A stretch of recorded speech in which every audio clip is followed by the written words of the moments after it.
So namaskar bondhukol. So আজি আমাৰ টপিকটো হ'ব ইলেক্ট্ৰিক চাৰ্জেছ এণ্ড ফিল্ড।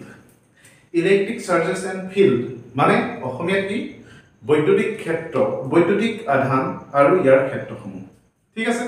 বৈদ্যুতিক আধান আৰু ইয়াৰ ক্ষেত্ৰ। ঠিক আছে, সো এতিয়া আমি প্ৰথম জানিব লাগিব what is electric charge. So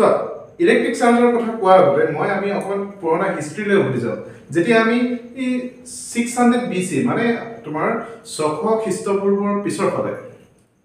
600 খ্ৰীষ্টপূৰ্বৰ পিছৰ ফালে প্ৰথমতে ইলেক্ট্ৰিক চাৰ্জ বা বৈদ্যুতিক আধানৰ যিটো ধাৰণাটো মানুহৰ মনলৈ আহিছিল। ঠিক আছে, আৰু লাহে লাহে যেতিয়া কিছুমান পৰিঘটনা আমাৰ 18th century মানত কিছুমান পৰিঘটনা লক্ষ্য কৰা হ'ল, যেনেকৈ চাৰ্লছ ডুফে নামৰ এজন সাইন্টিষ্টে লক্ষ্য কৰিছিল যে যেতিয়া এডাল গ্লাছৰ ৰড আমি সিল্কৰ কাপোৰেৰে মোহাৰি দিওঁ, যদি দুডাল গ্লাছৰ ৰড লৈ মানে মই সিল্কৰ কাপোৰেৰে মোহাৰি দিয়াৰ পিছত এই গ্লাছৰ ৰডডাল কি হ'ব, ইটোৱে সিটোক বিকৰ্ষণ কৰিব, মানে দে আৰ ৰিপেল ইচ আদাৰ, তাহাঁতি ইটোৱে সিটোক বিকৰ্ষণ কৰে। ঠিক আছে, ঠিক তেনেদৰে প্লাষ্টিকৰ ৰড এডালত যদি মই জন্তুৰ নোমেৰে, বুজি পাইছা, জন্তুৰ নোমেৰে যদি ঘঁহাই দিওঁ তেতিয়াহ'লে প্লাষ্টিকৰ ৰডটো আৰু ইটোৱে সিটোক বিকৰ্ষণ কৰে। বুজি পাইছা, আৰু এই সিল্কৰ কাপোৰটো দেখো, সিল্কৰ কাপোৰ মানে আমাৰ পাটৰ কাপোৰ, এনেকুৱা টাইপৰ কাপোৰ এনেকুৱা কি হয়, তেতিয়া ঘঁহাই দিয়াৰ পিছত তাহাঁতৰ কি হয়, ইটোৱে সিটোক তাহাঁতিও বিকৰ্ষণ কৰে। তেতিয়া চাৰ্লছ ডুফে নামৰ সেই সাইন্টিষ্টজনে 1800 শতিকাৰ পিনে তেতিয়া ভাবিবলৈ বাধ্য হ'ল যে ইয়াত মানে কি হয়, ইলেক্ট্ৰিক চাৰ্জৰ কাৰণে মানে আমাৰ এই পৰিঘটনাটো ঘটিছে। আৰু শেষৰ পিনে যেতিয়া 18th century Benjamin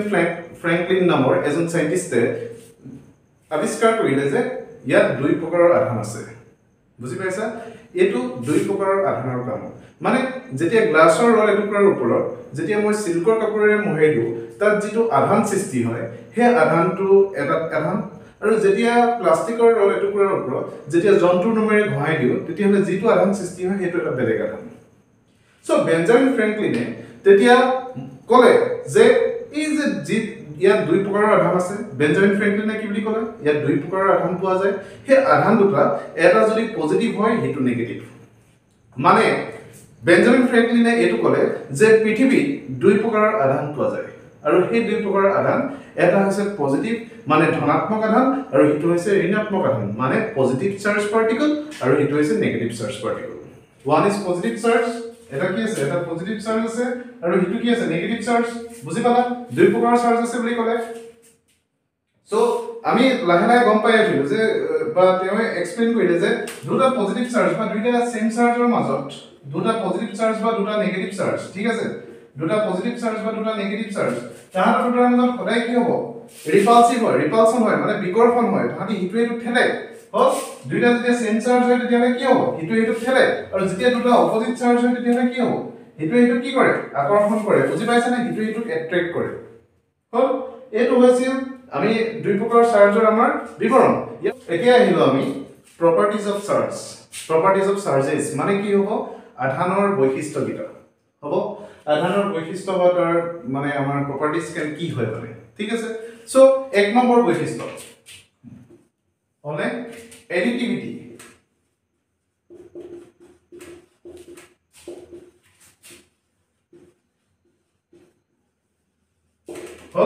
এডিটিভিটি of charges. বুজি পাইছা মই কি ক'বলৈ বিচাৰিছো, যে যদি আধানৰ বৈশিষ্ট্য মানে কি হ'ব,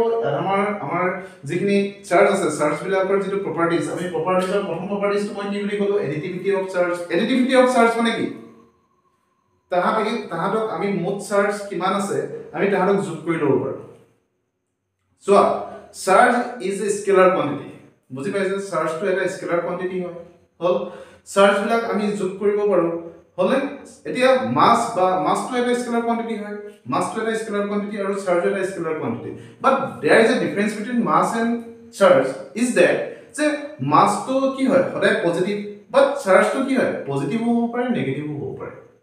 সাপোজ ধৰি লোৱা হ'ল এটা সিস্টেমত দুটা চাৰ্জ আছে, এটা সিস্টেমত আমাৰ কি বুলি কৈছো মই,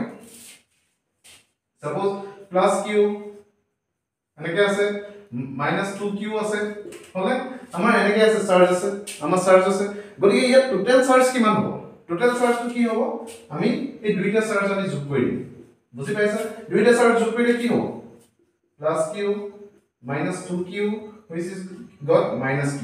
বুজি পাইছা যে আমি যেতিয়া চাৰ্জ বিলাক এটা সিস্টেমৰ ভিতৰত কিমান চাৰ্জ আছে বুলি ক'লে আমি এই সিস্টেমত দেখিলো যে এটো এটা প্লাস q চাৰ্জ আছে এটা মাইনাস 2q চাৰ্জ আছে সো আমি এই দুটা চাৰ্জ যদি আমি যোগ কৰি দিলো আমি কি পাবো মাইনাস q চাৰ্জ আছে বুজি পালা গতিকে মই কি কৈছো যে যদিও আমাৰ কি হৈছে চাৰ্জ টু এটা স্কেলাৰ কোৱান্টিটি হয় তথাপিতো তাহানি নেগেটিভ হটো পোৱা যায় পজিটিভ হটো পোৱা যায় নেগেটিভ হটো পোৱা যায় আৰু কি হয় আমাৰ সিস্টেমটোত কিমান চাৰ্জ আছে বুলি ক'লে আমি কি কৰিম আমি গোটেই কিটাক আমি যোগ কৰি দিব পাৰিম বুজি পাইছা আমি যোগ কৰিলে কি হ'ব যদি প্লাস আৰু মাইনাস যদি সাপোজ এটা সিস্টেমত তিনটা চাৰ্জ আছে সাপোজ ইয়াত দিলে মই কি পালো প্লাস 3q আছে বুজি পাইছা তিনটা চাৰ্জ আছে তিনটা চাৰ্জ পাৰ্টিকল যদি হ'ব তেতিয়ালে কি হ'ব প্লাস 3q এটা যদি যোগ হৈ গ'ল তেতিয়ালে কি হ'ব এতিয়া প্লাস 2q হৈ যাব বুজি পাইছা দ্যাট মিন্স ইয়াত প্লাস 2q চাৰ্জ আছে হ'ব গতিকে স্যাৰ এডিটিভিটি অফ চাৰ্জ মানে আমাৰ চাৰ্জ বিলাক আমাৰ এটা সিস্টেমত কিমান চাৰ্জ আছে আমি ডাইৰেক্ট যোগ কৰি দিব পাৰো হ'ব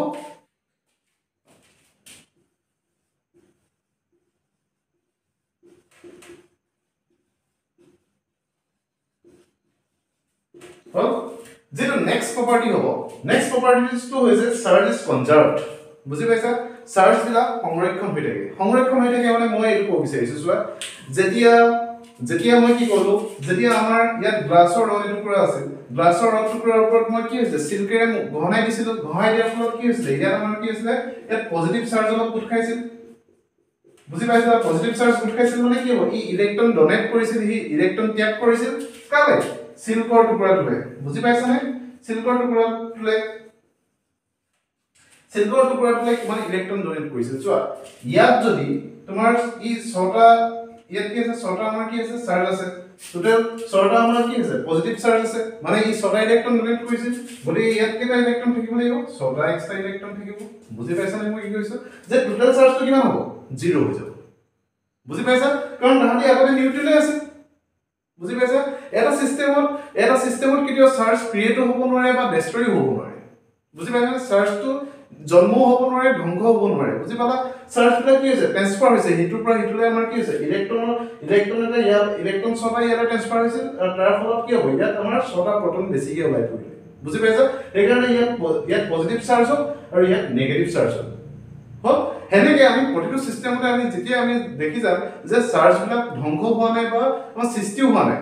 বুজি পাইছা চাৰ্জবিলাক সদায় কনজাৰ্ভ মানে তাহাঁতি সংৰক্ষণ যদি এইবিলাক তাহাঁতি ছটা ইলেক্ট্ৰন ত্যাগ কৰিছে আমাৰ হিটোত মানে কি হ'ব আমি সেই ছটা ইলেক্ট্ৰনৰ আমি হিচাপ পাই যাম মানে বুজি পাইছা so this is the charge is conserve property so আমি নেক্সট আহিলো কোয়ান্টাইজেশন অফ চাৰ্জেস মানে কি যে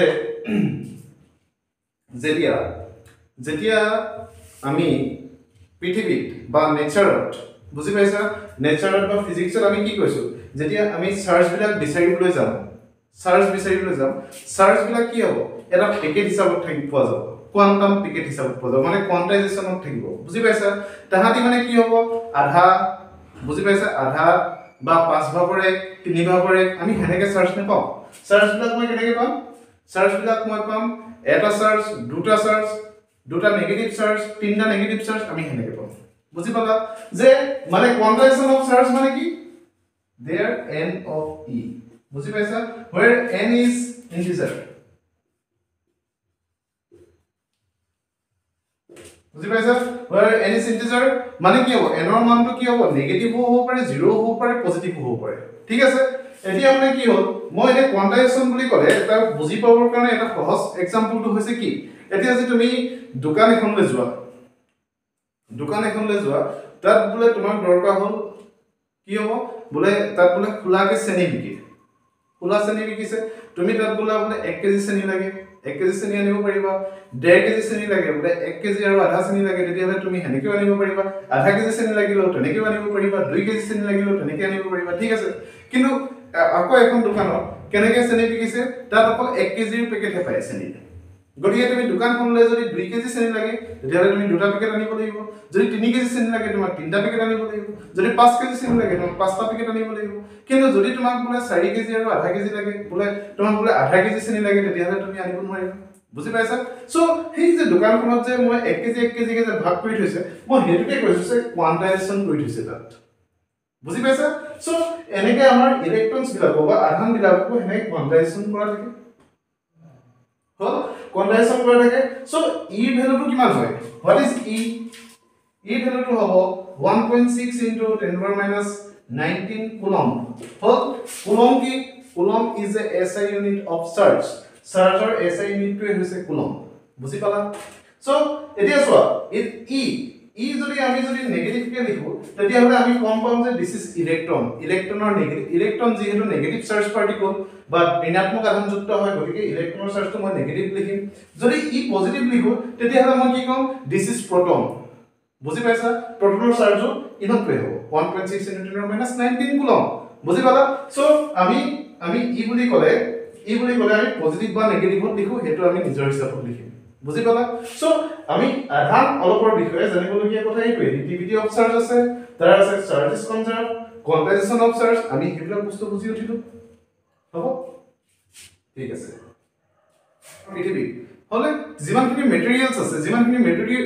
আছে মেটেৰিয়েলছ খিনি আমি তিনটা ভাগত ভাগ কৰিব পাৰি এটা হৈছে কণ্ডাক্টৰ তাৰ মানে এটো হৈছে সুপৰিবাহী তাৰ মাজেদি কোনকালে মানে আমাৰ আধান বিলাক যাব পাৰিব ঠিক আছে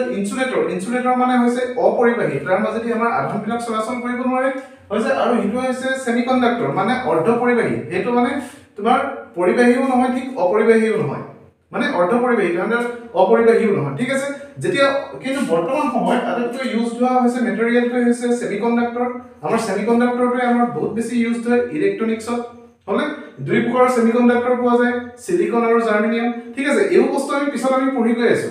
বুজি পাইছা এতিয়া বৰ্তমান সময়ত আমাক লাগে হোৱাট ইজ কণ্ডাক্টৰ আৰু হোৱাট ইজ ইনসুলেটৰ মানে অৰ্ধপৰিবাহী আৰু অপৰিবাহী কি বুজি পাইছা পৰিবাহী কণ্ডাক্টৰছ খিনি বা পৰিবাহীয়ে কিয় সহজতে আমাৰ আধান বিলাক লৰচৰ কৰি আধান বিলাক চলাচল কৰাব পাৰে কাৰণ হলে ইয়াৰ কাৰণটো হৈছে কণ্ডাক্টৰছ বা পৰিবাহী এডালৰ যিবোৰ মেটেলছ থাকে পৰিবাহী এডালত মানে পৰিবাহী এডালত মেটেলছ বিলাক সাধাৰণতে পৰিবাহী এডালত যিখিনি মলিকুলছ এটমছ থাকে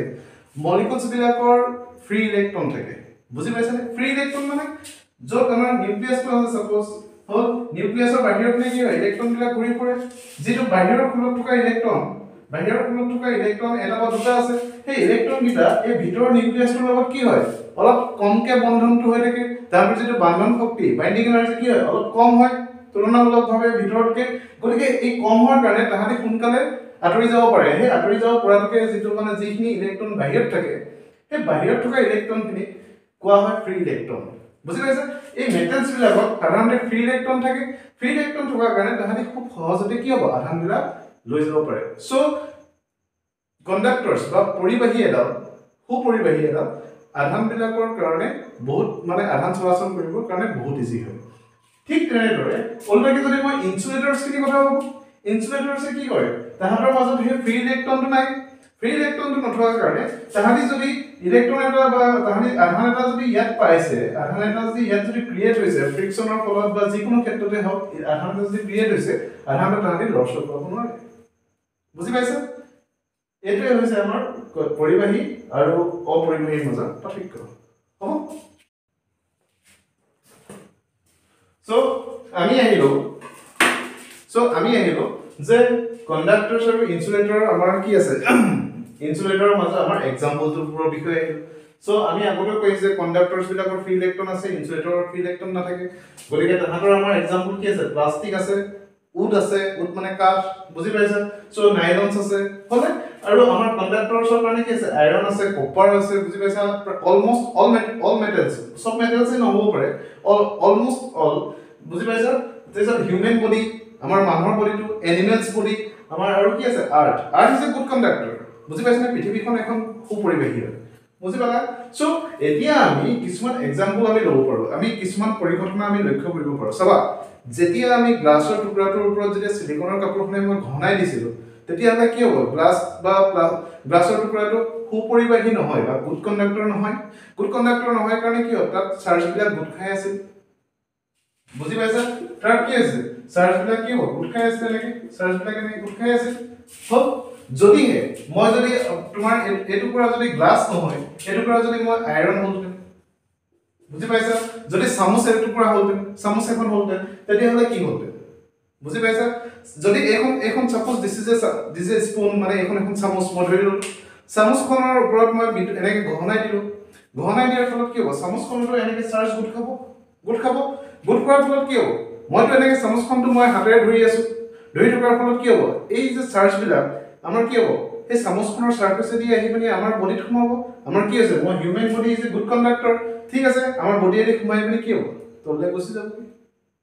বুজি পাইছা সেই কাৰণে চামুচ এখনত আমাৰ চাৰ্জ বিলাক গুড খাই নাথাকে আৰু আৰ্থ ইজ এ গুড কন্ডাক্টৰ আৰু তাৰ কাৰণে আমাৰ কিছুমান সুবিধাও আছে আমি সুবিধা কেনে কৰি দিছো যে আৰ্থিং আমি ইউজ কৰিছো ঘৰত কেনেকে আৰ্থিং ইউজ কৰা হয় যাতে আমাৰ ঘৰৰ ভিতৰৰ যিখিনি আমাৰ আমাৰ যে ইনভাৰ্টাৰ হওক টিভি হওক এনেকুৱা ৰেফ্ৰিজাৰেটৰ সেইবিলাক বস্তু কি হয় আমাৰ আৰ্থিং লগোৱাৰ কাৰণে আমাৰ কি হৈছে আমাৰ কি হৈছে থান্ডাৰষ্টৰ্ম বা থান্ডাৰষ্ট্ৰাক বা আমাৰ কি আছে আমাৰ যেতিয়া বিজুলী ঢেৰেকনি হয় তেতিয়া আমাৰ সুবিধা হয় বুজি পাইছা চাৰ্জ বিলাক ডাইৰেক্ট তললৈ গুচি যায় হলে যদি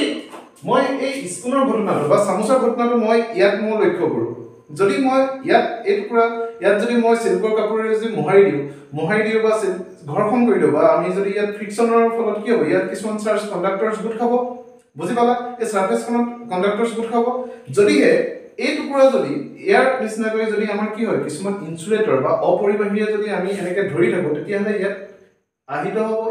হ'ব চাৰ্জিং হ'ব এইটো বুজি পাইছা যদিহে ইয়াত যদি মই ধৰি দিও তেতিয়াহলে কি হ'ব ইয়াত থকা বডিত থকা যিখিনি চাৰ্জ পাৰ্টিকল বডি এদি গৈ এখন নিউট্ৰেল হৈ এই বস্তুটো কি হ'ব চাৰ্জ বিলাক ফ্লো হৈ যাব এইটো চাৰ্জিং হৈ নাথাকে বুজি পালা this is the difference between conductors and ইনসুলেটৰ